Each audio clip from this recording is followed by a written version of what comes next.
खुलुमबाय नोंथांमोनखौ सानसेयारि रादाबाव बरायनाय थाबाय आसा खालामदों नोंथांमोनाबो मोजाङैनो दं नोंथाङा जुदि निउस खोनासंनो मोजां मोनोब्ला बे चेनेलखौ साबस्क्राइब खालामनानै ला कारन बे चेनेला गोदानसो बेनिखायनो नोंथांमोननि सापर्ट नांगौ थावदो बिदिब्ला दिनैनि सानसेयारि रादाबखौ आं फोसावलांसै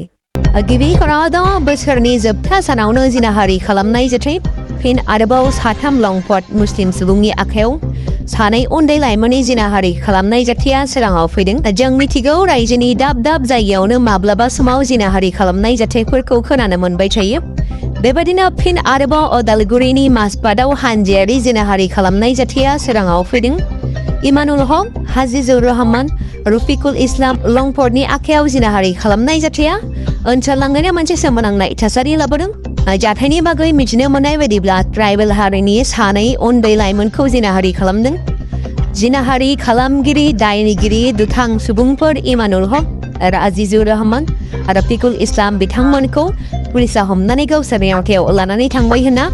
मिथिनो मोननाय जादों दबकानि साखाथियाव थानाय जमुना मदंगा रिजार्भ हाग्रा ओनसोलनि आयेन बेरेखायै दखल खालामजानाय ओनसोलफोरा गोबाव सम दखल खालामनायनि उनाव जोबथारनायाव होखारहरनायनि मोगा-मोगि जानो गोनां जादों हाग्रा बिफानजों खालामजानाय मोनसे आबुं सार्भे खालामनायनि मिथिनो मोनोदि रिजार्भ खालामजानाय हाग्रामानि रोजा रोजा बिगा हाफोरा आयेन बेरेखायै दखल खालामजानाय बे थासारियाव हजाय जिल्लानि खोला नगाव हाग्रा खोन्दो बिगोमानि बिथोन बादियै हाग्रा बिफाना जमुना हायेन ओनसोलारि गाहाय मावख'नि सिङाव मोजाङै नायगिदिंनानै 1200निबो बांसिन दखल खालामग्राफोरनो होखारनायनि नटिस दैथायहरबाय जायफोरा आयेन बेरेखायै गामि गायसनदोंमोन न' लुदोंमोन बिफां-लाइफां दानदोंमोन फुख्रि जावदोंमोन सुपारि आरो पान बायदि फालांगियारि बिफां गायदोंमोन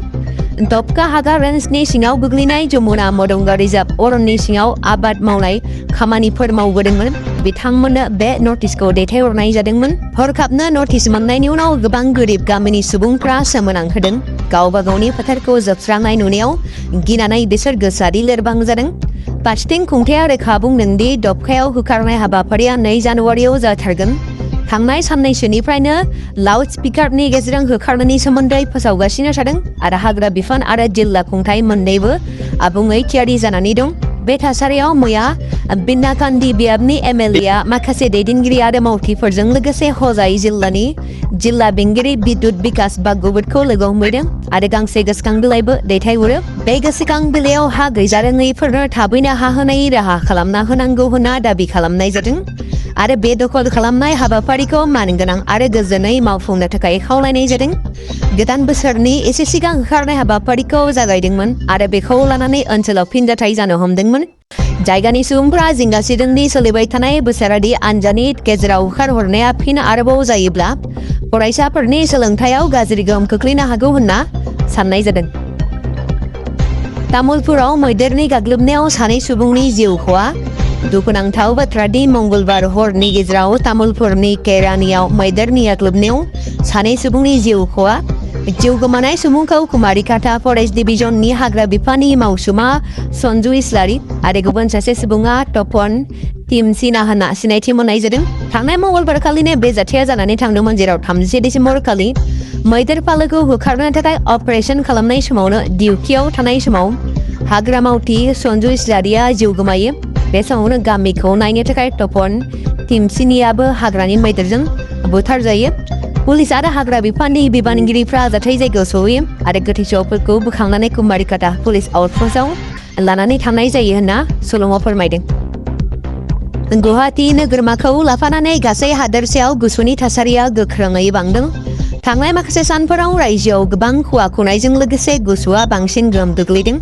गुसु दोहौनि गोहोमखौ नोजोर होनानै सरकारा फरायसालिफोरखौ बन्द खालामनो फोसावदों बेबादिनो कामरुप जिल्लानि गासै सोरखारि फरायसालिफ्रा 30 डिसेम्बर खालारनिफ्राय 6 जानुवारि खालारसिम बन्द थागोन बे बेलायाव मंगलबार खालि कामरुप मेट्रपलिटान जिल्लानि फरायसालि नायदिंगिरिया गासै सोरखारि फरायसालिफोरनि गाहायफोरनो बिथोन होदों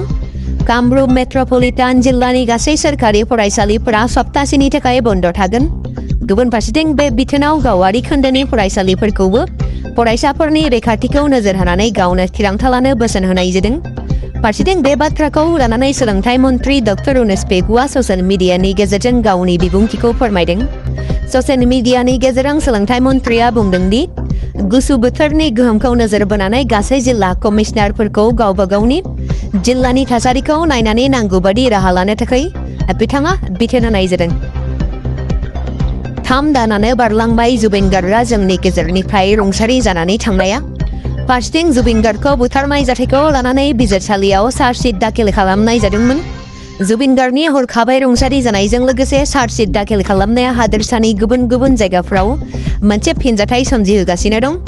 जुबिन गार्गनि हरखाबै रुंसारि जानायाव सम सम खुंथाय गोहो आरो बेरेखा दोलो मोननैनोबो दोलोआ गावनि फिनजाथायफोरखौ फोरमायबाय थानायखौ नुनो मोनो। गिबि मन्थ्रिजों लोगोसे सरासनस्रा सुबुंफोरखौ नागारनाय जायाखै। बेनि गेजेरावनो 30 दिसेम्बर 2025 मंगलबार खालि जुबिन गार्गनि बिसि गरिमा सइकिया गार्गआ ससियेल मिडियानि गेजेरजों गावनि मोनसे फिनजाथायखौ फोरमायदोंमोन। मोनसे सोमोन्दो गोनां बिफाननो आरज गाबहरनानै बिथाङा चार्जशीटनि कपिखौ फरायदोंमोन आरो माखासे गोनांथार आयदाफोरखौ बिथाङा फोसावदोंमोन, जेराव गरिमा सइकिया गार्गआ गावनि ससियेल मिडियानि गेजेरजों फोसावनाय बायदिब्ला दिनैसिमबो जों बेखौ गनायना लानो हायाखै दि जुबिन गार्गआ जोंनि गेजेराव गैलिया, नाथाय ओरैबायदि मोनसे साननो हाथाव आरो दुखुनांथाव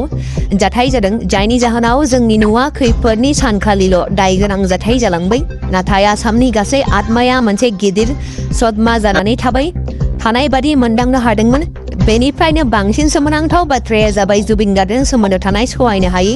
बुथारनाय। मोनसे गोलाव बिजिरनाय हाबाफारिया लानाय जादोंमोन आरो जोबथारनायाव गोबाव समनिफ्राय नेनानै थानाय चार्जशीटखौ 12 दिसेम्बर खालि दाखिल खालामनाय जादोंमोन। मोनसे मख'जाथाव चार्जशीट, बियो हादोरसेयाव मोनसे रेकर्ड गायसनदोंमोन। बे चार्जशीटनि सायाव गोबां सावरायनाय जादों, जेराव गोबाङानो बेनि फारसे आरो गोबाङानो बेनि बेरेखा जादों। जों नखरनि सोद्रोमा जानानै बेखौ खावलायनो आरो फरायनो सानदों एबा नाजादोंमोन आरो साननैसो नेनायनि उनाव जों गांसे कपि मोननो हादोंमोन। आं बेरामनि गेजेरावबो बेखौ फरायनो नाजादोंमोन। सहायनो हायै बाथ्राफोरखौ आं खनले फरायनो आरो सहायनो नाजादों। आयेननि फारसे एबा बेनि हेंथायै बिबुंथि होनो थाखाय जोंनि गियाना जोबोद खम होननानै बिथाङा लिरदों। मुंदांखा लिरगिरि आरो बर' साहित्य सभानि बारग' आफादगिरि तरेन बर'आ हादोरसानि सुबुंफोरखौ गोदान बोसोर 2022नि थाखाय हामलायथि बावहरदों। इंराजि बोसोर गोदान बोसोरा बयनिबो जिउआव गोजोन आरो गोरोबलायनाय आरो दावगानाय लाबोगोन होनना बिथाङा मिजिंथिनानै लिरगिरिया हादोरसानि सुबुंफोरनो बे खौरांखौ दैथायहरदों। गावनि ग्रीटिंस मेसेजाव मुंदांखा लिरगिरिया लिरदों दि इंराजि बोसोर 2022आ बारलांबाय। थांनाय बोसोराव हादोराव गोबां जेंना जेंनिजों मोगा-मोगि जानो गोनां जादोंमोन आरो समाज आरो नखरफोरावबो दावराव-दावसि आरो मोगा-मोगि जानांदोंमोन। दानि बिगियान, बिरोंदामिन आरो बादायलायनायनि मुगायाव गोदान जोलैया जिउआव गोबां जेंनाफोरजों मोगा-मोगि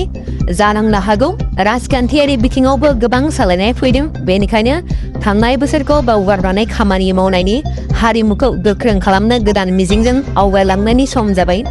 गोदान इंराजि बोसोराव समाजनि गासै थाखोनि गेजेराव गोजोन आरो गोरोबलायनायखौ लाखिनो आरो